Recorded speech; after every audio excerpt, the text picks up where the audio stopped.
Minutemen, Jim Gilchrist. Yes.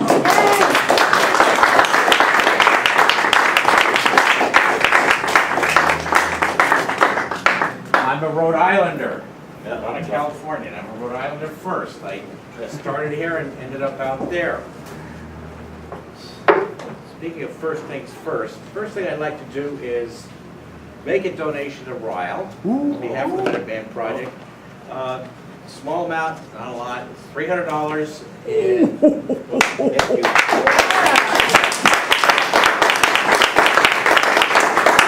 I'll be get going, and later on, just a 3487. it's 21/18/17 now. Oh, Yes. yeah, okay, what's about? Yeah, I take okay. notes, Yeah. Somebody's gonna watch them.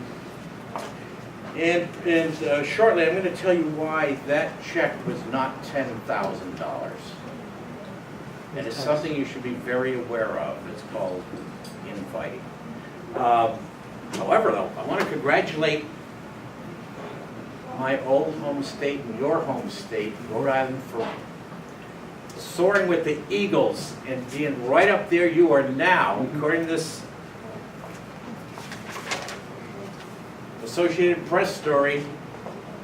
Mexican cartels using Rhode Island sites as outposts. Congratulations, you have now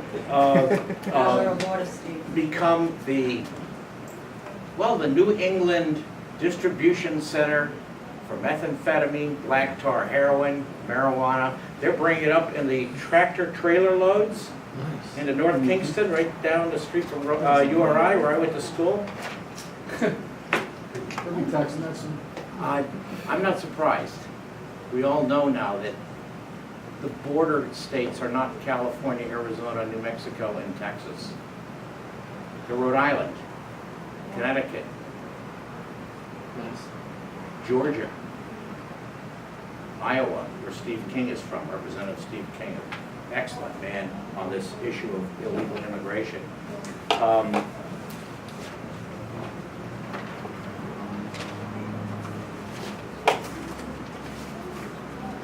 Couple of comments on your buddy there. What's his name? The guy with the Latino Political Action Committee. Oh, Pablo Rodriguez. Yeah. You know, he's probably not a bad guy. He's an educated guy. He's a physician. However, he's an outright damn racist. That's not a joke. He's no different than someone who represents the KKK, the Black Panthers, the American Indian Movement, the Jewish Defense League, or the American Nazi Movement. Anybody who uses an ethnic designation for their club cannot be construed as anything but a racist organization.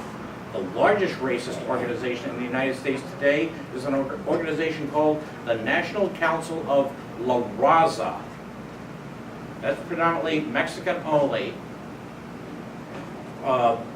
association of groups from all 50 states. It was started, I believe, in the early 60s in Texas. The term La Raza means the race. Like Hitler referred to his people as the supreme race. Well, La Raza considers their race the race. You should never, ever, ever be abashed or embarrassed about challenging people like that in the public media, at your city council meetings, at your state legislative meetings, and bring to the fact that these are racist organizations.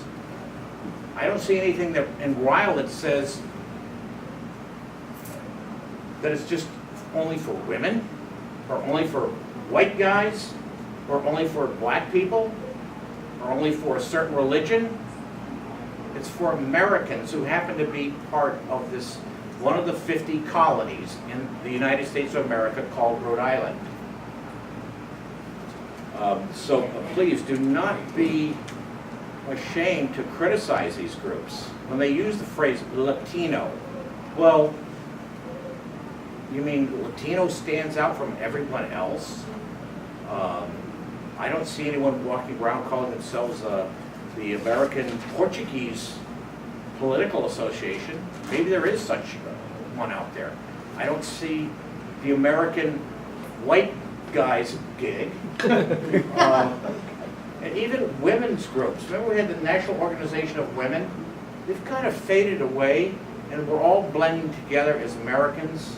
I've met Tammy Bruce, who was a former president of NOW, a very staunch conservative talk radio show host. She also supported me, donated the maximum she could to my political campaign when I ran for Congress. She's a lesbian, but just because she's a lesbian doesn't mean she wants to promote that all women should be lesbians, or that I'm a bad person because I'm a heterosexual, or you are. And those are kind of the people we want to attract. This Latino guy, except for him being a blatant, outright racist, is probably not a bad guy. But you should not let him get too powerful. Like some of my ancestors in Germany, I'm a quarter German, let Hitler and the Kaiser get too powerful, and he destroyed those countries and destroyed all the people in other nations along with them. I'm not saying that this guy would have that kind of power, but with La Raza, a membership of about 40 million people in the United States, with their associates, that's pretty strong. It's about 14 or 13% of our population. That's larger than the combined membership of the KKK, the Nazis, the American Indian Movement, the Jewish Defense League, the Black Panthers, the Asian gangs, all these other racial supremacy groups, of which there are about 800 across the country, according to the Southern Poverty Law Center, if you can rely on them. But there's another propaganda organization, Southern Poverty Law Center. RIILE's a hate group, according to that. Yeah, I've challenged them on that. I've talked to 3 other people, Heidi Barish, Potok, I forgot his first name, Mark Potok, and another guy, and told that they were losing their credibility. So we know what you do. Southern Poverty Law Center, you want to help the beaten and the downtrodden, people who get beaten up and murdered and stuff like that. You want to prevent that. Nobody has a problem with that. But when you start classifying the Minuteman Project and RIILE and FAIR and Numbers USA as hate groups, you've lost your credibility. I've got some kind of rapport with these people from the ultra-left, but actually I don't trust them because they're no different than the ultra-right. And that's going to lead me into the next issue. Why that check wasn't $10,000, Terry? I'm going to confide in you a lot of secrets, a lot of anguish that I've had for 6 years since creating the Minuteman Project. And it's all about, you know, when I first started the Minuteman Project in August of 2004, I had about 7 things in mind. God, country, that came from my experience in the Marine Corps, the Boy Scouts, community, family, rule of law, which guarantees domestic tranquility, and finally, national unity, which comes from a common bond of language, an assimilated culture. It has nothing to do with religion. It's what we are in general as Americans. We have that common bond of language. I can talk to you fluently in English. I might know Spanish, or Portuguese, or Italian, and Polish, but in everyday correspondence and communication with all my Americans, I communicate in English, because that gives us the common bond. It doesn't separate us now by language.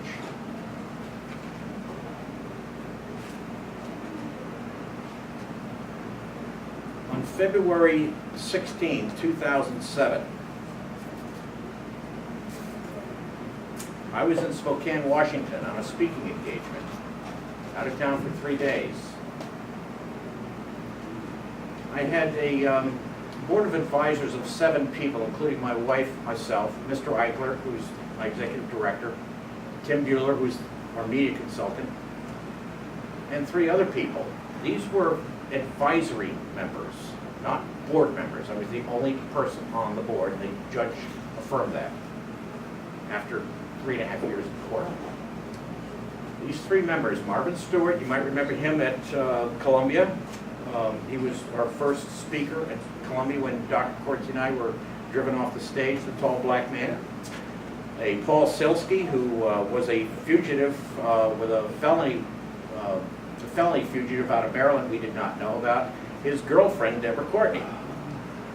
Those three people, while I was out of town, filed fraudulent documents with the state of Delaware, where I had incorporated, saying that they were the Minuteman Project, that I had embezzled close to $1 million, my wife and I, and they had to remove me. I have no idea this is going on. I'm traveling around the country preaching the word. They filed, they took those documents to the corporate bank, Washington Mutual, where he had about $40,000. And in 3 episodes, they went in there saying that, oh, you know, Jim Gilchrist and his wife, we love them, they're such nice people, but Jim's stolen a lot of money, and we don't want to turn him in. I mean, this was perfect MO that they used.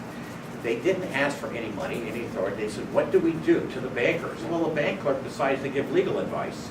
Well, this is what you should do, and that's what you should do. And you should have a board meeting and take him off the checking accounts and take control of it. So they had a board meeting, which was illegal, and that was proven in court too. Removed me from the bank accounts, removed my wife, stole all the money. Then stole the websites. Then stole our email list and broadcast that I had been fired because I was a criminal who had embezzled hundreds of thousands of dollars. They also sent that to about 500 news media contacts. It was literal hell from February 16, 2007 until June 4th, 2010, when I finally finished the last of 4 lawsuits. It cost the Minuteman Project $750,000 damn dollars to keep 3 damn criminal thieves from stealing an organization. It was all about money. It had nothing to do with God, country, family, community. And make damn sure the same thing doesn't happen to you, because it's very expensive. We probably had the most notoriety, even more than FAIR and Numbers USA, because of the event in Arizona. We had 1,250 volunteers come down there for 30 days. I've done over 4,000 radio and television interviews, from Fox News to Glenn Beck to Larry King. Shows in Boston, Providence, Helen Glover. Everybody knows Helen Glover. And we would have had that. Not only did we lose $750,000 in legal fees, we lost about $1.5 million in donations because people thought we were criminals. We had $20,000 earmarked in January of 2007, a month before the hijacking, for Ramos and Compion. We were going to send them, me and Eichler talked about it, let's send them $20,000 and make a media blitz on it, because other people will start sending, and they'll raise probably $1 million in legal defense fund. We got to get them out of prison. We had to cancel that.